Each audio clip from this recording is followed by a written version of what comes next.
कसूरी साहब, बड़ी ही खौफनाक एक सिचुएशन डेवलप हो रही है।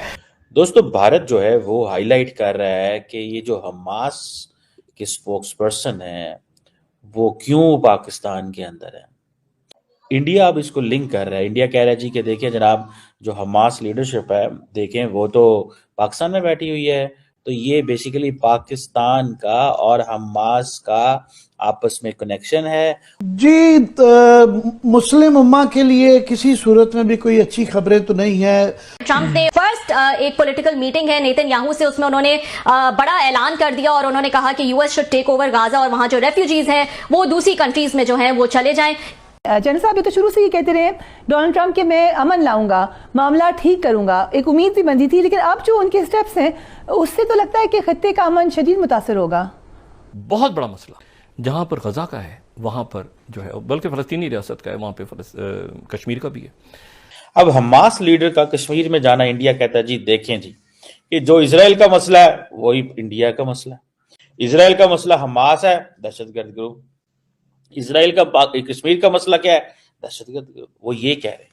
सवाल मेरा आपसे ये है, क्या देख रहे हैं फॉल आउट और इनके इरादे क्या नजर आते हैं? ये जो दो अजीब से लोग एक इक़्तिदार में हैं, एक इजराइल में और एक आजकल व्हाइट हाउस में हैं। जनाब जय हिंद दोस्तों, स्वागत है एक और वीडियो में।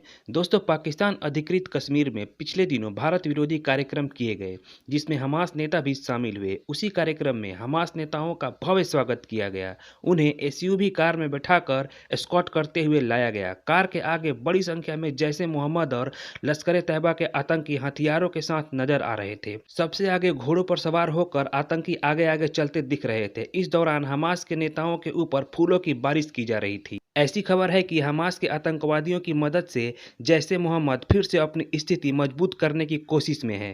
दोस्तों, भारत जो है वो हाईलाइट कर रहा है कि ये जो हमास के स्पोक्स पर्सन है वो क्यों पाकिस्तान के अंदर है। हमास को बहुत सारे जो दुनिया के ममालिक हैं वो टेररिस्ट ऑर्गेनाइजेशन कहते हैं, और बहुत सारे ममालिक जो हैं वो हमास को दहशतगर्द जमात नहीं कहते। अब हुआ ये है कि हमास के स्पोक्स पर्सन आए हुए हैं पाकिस्तान। वो अक्सर आते रहते हैं, I think if I am not wrong. और सुनने में आया है कि वो उनकी मुलाकातें जो हैं वो हुई हैं मौलाना फजलुर रहमान से और बहुत सारे कुछ और लीडर से। और बेसिकली कनेक्शन था 5 फरवरी। 5 फरवरी आपको पता है कि जो कश्मीरी हैं वो कश्मीर सॉलिडारिटी डे मनाते हैं। पाकिस्तान बल्कि कश्मीर के साथ कश्मीर सॉलिडारिटी डे मनाता है। और ये खालिद अल कदूमी ये ईरान में बैठते हैं और ये ईरान में होते हैं, लेकिन ये बहुत सारे पाकिस्तान के अंदर भी आते जाते रहते हैं और भी दुनिया में आते जाते रहते हैं। बहरहाल, ये जो इंडिया अब इसको लिंक कर रहा है। इंडिया कह रहा है जी कि देखिए जनाब, जो हमास लीडरशिप है देखें वो तो पाकिस्तान में बैठी हुई है, वो तो कश्मीर में गई है, वो तो वहाँ पे कर रहे हैं, प्रोटेस्ट कर रहे हैं, वो तो बातें कर रहे हैं। तो ये बेसिकली पाकिस्तान का और हमास का आपस में कनेक्शन है। और देखें जनाब, हमास का मौजूद होना कश्मीर के अंदर और वहाँ पे जाके 5 फरवरी को कश्मीर सॉलिडारिटी डे मनाना, ये बेसिकली देखें जनाब, ये कीजिए। अब देखें क्वेश्चन क्या है, जरा थोड़ा क्वेश्चन समझने की जरूरत है। क्वेश्चन ये है कि क्या वो जिसे कहते हैं ना कि जिसे एक तरफ कि क्या चॉइसेस हैं फॉर एग्जांपल कश्मीर के हवाले से। अब कश्मीर के हवाले से भारत ने कोई चॉइस नहीं छोड़ी पाकिस्तान के लिए। क्या चॉइस छोड़ी है? एक ही चॉइस छोड़ी है कि जो हमने कहा है, जो हमने किया है, जो हम बोलते हैं, जो हमारी सारा कुछ है, उसको मान लिया जाए। That's one thing.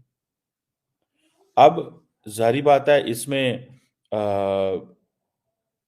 बहुत सारे जो दुनिया है वो तो खामोश होकर बैठी हुई है।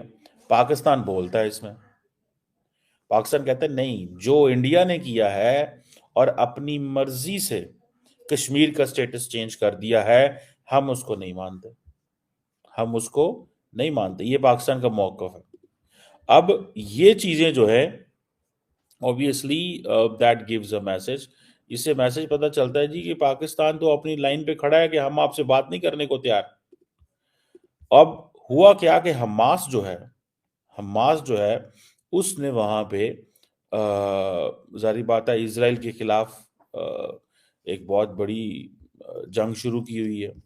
हालांकि मैं तो इसको बहुत समझता हूँ कि बड़ा नुकसान करवाया हमास ने अपना, और बहुत नुकसान हुआ है। 7 अक्टूबर का जो ओरिजिनल हमला था वो अगर ना होता तो मेरा ख्याल है कि बहुत सारी चीज़ें बेहतर होती मिडल ईस्ट के अंदर। आज शायद गजा जो है वो 30 साल पीछे चला गया। जी, मुस्लिम उम्मा के लिए किसी सूरत में भी कोई अच्छी खबरें तो नहीं है। क़ौम मुत्तहिदा के रेडार पे 77 साल से जो लॉन्ग प्रिवेडिंग जो दो ही मसले हैं, एक है फ़लस्तीन का और एक है कश्मीर का। मगर गाज़ा से जो अभी खबरें आई हैं वो बहुत ही तशवीशनाक हैं कि डोनाल्ड ट्रंप साहब ने जो नेतन्याहू अमेरिकाएं में हैं उनकी मौजूदगी के अंदर जो ऐलानात किए हैं कि गाजा में तवील मुद्दती मलकियत की पोजीशन देख रहा हूं, हम उसके मालिक हैं, ये ट्रंप साहब फरमा रहे हैं, और फ़लस्तीनियों को उर्दन और मिस्र में बसाया जाएगा। हालांकि अभी उर्दन और मिस्र ये कह रहे हैं कि जनाब हम बिल्कुल भी वेलकम नहीं करेंगे, मगर ये एक तो फैली रियासतें हैं, इनकी औकात नहीं है कि ये अमेरिका के डॉलर्स पे ही चलती हैं, तो इनसे कोई बईद नहीं है कि ये बिल्कुल उसकी इम्प्लीमेंटेशन भी कर लेंगे। गाजा की तामीर नौ करके उसे तरक्की याफ्ता बनाएंगे, दूसरे ममालिक के शहरियों को भी गाजा में बसने का मौका मिलेगा।